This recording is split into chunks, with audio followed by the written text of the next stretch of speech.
सद्गुरू, मी दामिनी रसोई से जिंदगी तक मध्ये तुमचं मनापासून स्वागत। मोदक सिरीज मधला आज आहे आपला दुसरा एपिसोड। या भागामध्ये आपण मखानापासून मोदक तयार करणार आहोत। तर चला सखींनो, आपण मोदक करायला जाऊया। लागणार आपल्याला साहित्य हे आहे मिल्क मेड, क्रीम वालं दूध, ही फ्रेश क्रीम आहे, दुधावरची शाई आहे। नंतर शेंगदाणे, चारुळे, जायफळ वेलचीची पावडर, थोडीशी दालचिनीची पावडर, हे काजूचे मी पीसेस केलेले आहेत। नंतर आपल्याला मनुके लागणार आहेत, बदाम, आणि हे आहेत वॉटरमेलनचे बी, कलिंगडाच्या बिया सुकलेल्या, हे आहे पिस्ता, हे आहे सुकं खोबरं जे आपल्याला कोकोनटचं पावडर मिळते बाजारामध्ये ती, हे आहे मिल्क पावडर, साखर, आणि विशेष म्हणजे आपल्याला लागणारं महत्वाचं वस्तू म्हणजे मखाना। आता आपण एक चमचा तूप टाकून घेऊया त्याच्यामध्ये, आणि आपले हे सर्व मखाना आहेत ते आपण भाजून घेऊया। त्याच्यामध्ये ते जळले नाही पाहिजे, चॉकलेटी नाही व्हायला पाहिजे, त्याप्रमाणे आपण थोडंसं बारीक गॅसवर भाजणार आहोत। आणि आपण सगळे असे क्रिस्पी होईपर्यंत भाजून घेऊया। आता आपले मखाने मस्तपैकी खरपूस असे भाजून झालेले आहेत, आपण ते काढून घेऊया। थंड झाल्यावर बारीक अशी मिक्सर मध्ये पावडर करून घेऊया। थोडंसं आपण तूप घालूया। आता आपल्याकडे काजू आहेत, आपण थोडंसं काजू ना मस्तपैकी फ्राय करूया, कारण का माहितीये का, आपल्याला हे वाटून घ्यायचे, म्हणून आपण अख्खे काजू घेतलेले आहेत, थोडेसे असे भाजायचे तुपामध्ये छानशे। हे बघा, हे आपण शेंगदाणे थोडेसे असे भाजून घेतलेले आहेत। तर फक्त तुपाचा त्याला छानसा सुगंध येण्यासाठी आपण काय करणार आहोत, ते काजू बरोबर, काजू थोडेसे लालसर व्हायला आले की नाही, आता आपण ह्याच्यातच हे शेंगदाणे घालणार आहोत। शेंगदाणे घालण्याचं कारण काय, एकतर बाइंडिंग छान येतं, त्याला चव खूप छान लागते, काजू आणि शेंगदाण्याची चव खूप छान लागते त्याच्यामध्ये। तुम्ही नुसतं काजूही टाकू शकता, नुसते शेंगदाणेही टाकू शकता, मी दोन्ही मिळून टाकलेले आहे। आता आपण हे भाजलेलं आहे, आता आपण काय करणार, त्याला थंड करण्यासाठी ठेवणार आहोत आणि मिक्सरमध्ये याची पेस्ट करणार आहोत। हे दूध आहे कमीत कमी 100-150, पिठी साखर आणि मिल्क पावडर घालणार आहोत। पिठी साखर बी किती घेतले, आपले मखाने होते 400 ग्रॅम, जितके मखाने असतील त्याच्या अर्ध्याला पण कमी घेणार आहोत, कारण आपण काजू टाकणार आहोत, शेंगदाणे, मिल्क पावडर, मिल्क मेड हे सर्व गोडवा आहे, म्हणून आपण पिठी साखर आपण कमी घेणार आहोत त्याच्यामध्ये। आता आपले मोदक जास्त गोड होतील।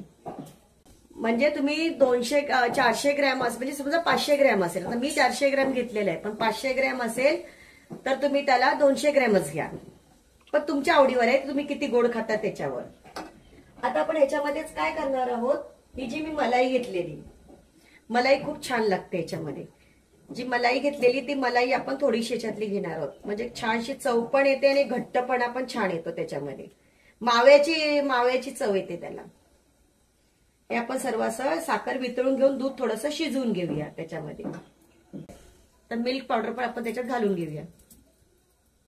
मिल्क पावडर गोड असते ना, म्हणून साखर आपण कमी घेतोय। आता हे थोडंसं मिक्स होऊ दे, आणि थोडंसं घट्ट झालं की मग आपण त्याच्यामध्ये हे आपण सर्व वाटण केलेलं होतं, मखाना, काजू, हे सगळे आपण वाटून त्याच्यामध्ये घालणार आहोत। तर हे शिजू दे थोडा वेळ, पण हलवत राहायचं, नाही तर गाठी होण्याची शक्यता असते। हे बघा, आपला मखाना वाटून झालेला आहे, बारीक पावडर करून घेतली। आता आपण काजूची पावडर करून घेऊया त्याची छानशी। हे बघा, काजू आणि शेंगदाण्याची आपण पावडर करून घेतलेली आहे। आता आपण याच्यामध्ये कोकोनट पावडर घालणार आहोत, आपण भाजून नाही घेतलेली आहे, कारण पांढरशुभ्र राहण्यासाठी। आता आपण हे सर्व असं मिक्स करून घेऊया, आणि आता आपण जे दूध गरम करायला लावलेलं, दूध आणि त्याच्यामधली मलाई, आपण त्याच्यामध्ये सर्व हे असं घालून घेणार आहोत, आणि 5 ते 10 मिनिटं आपण ते शिजवून घेऊया। त्याच्यामध्येच आपण काय करणार आहोत, ही बघा, ही वेलची जायफळची पावडर आहे, त्याच्याने सुगंध छान येतो, म्हणून ती घालून घेणार आहोत। तसंच आपण दालचिनीची पण पावडर घालणार, त्याच्याने छान चव येते। आता आपण एक 5 मिनिटं हे शिजवून घेऊया। आता आपण थोडंसं मिल्क मेड घालणार आहोत त्याच्यामध्ये, त्याच्याने चव खूप छान येते। आणि आपण हे मिक्स करून घेऊया, आणि थोडंसं आता हे आपलं तयार झालेलं आहे. आता आपण काय करूया, याला थंड करायला ठेवूया, म्हणजे आपल्याला मोदक छान बनवता येईल ते. हे बघा, या साच्यामध्ये आपण मोदक करणार आहोत. तर आपण काय करणार आहोत, पहिला सर्वप्रथम ना आपण थोडंसं तूप लावून घ्यायचं. एकदा दोनदाच तूप लावायची गरज आहे, नंतर तूप लावायची गरज नाही. थोडेसे आपण काय करणार आहोत, याच्यावरती ना असे पिस्ताचे काप घालणार आहोत. कारण का, जेव्हा आपण मोदक पूर्णपणे बनवतो त्यावेळेस ते खूप सुंदर दिसतात.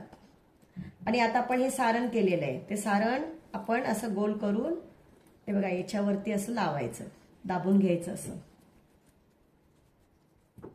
दोन्ही साईडला आपण असं डिझाईन मध्ये त्या दाबून घेणार आहोत. बरोबर, जे एक्स्ट्रा असेल ते निघून जाणार नंतर. आता आपण काय करणार आहोत, त्याला बंद करणार आहोत. आता आपण बंद केल्यानंतर काय करायचं आहे, करंगळीच्या साह्याने असं सगळीकडे असं प्रेस करून घ्यायचं. म्हणजे सगळीकडे असं ते दबल्या जायला पाहिजे व्यवस्थित. एक डिझाईन येते मग असं टोकापर्यंत. जे एक्स्ट्रा असेल ते बाहेर निघून जातं. त्याच्यामध्ये आपण काय करणार आहोत, हे ड्रायफ्रूटचे तुकडे आहेत ते घालणार आहोत थोडेसे. जितके जातील त्या हिशोबाने आपण त्याच्यामध्ये टाकून घेणार आहोत आणि दाबून घेणार आहोत.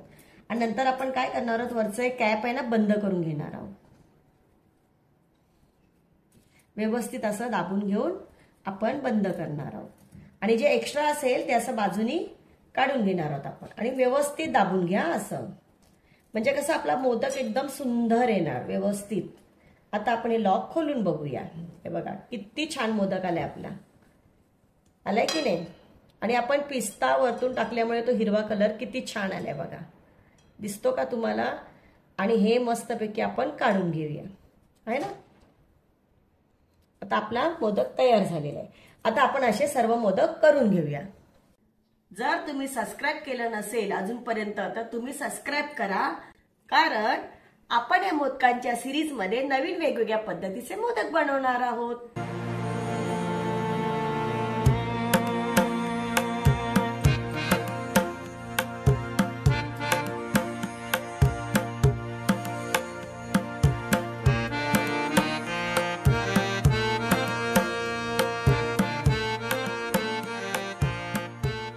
सखींनो, चला आता आपण आपला मोदक कापून बघूया. तर किती सुंदर झाला हा मोदक. आता कापून बघूया आपण. किती छान असा कापला जातोय. आणि बघा त्याच्यामध्ये जे आपण ड्रायफ्रूट भरलेले, हे बघा तसेच्या तसे मस्तपैकी ना सुंदर. हे बघा सखींनो, आपले मोदक तयार झालेले आहेत. किती सुंदर दिसतात. तुम्ही असे ट्राय करा, मला कमेंट मध्ये सांगा. अशा सुंदर सुंदर रेसिपीसाठी माझ्या चॅनलला सबस्क्राईब करा. थँक्यू.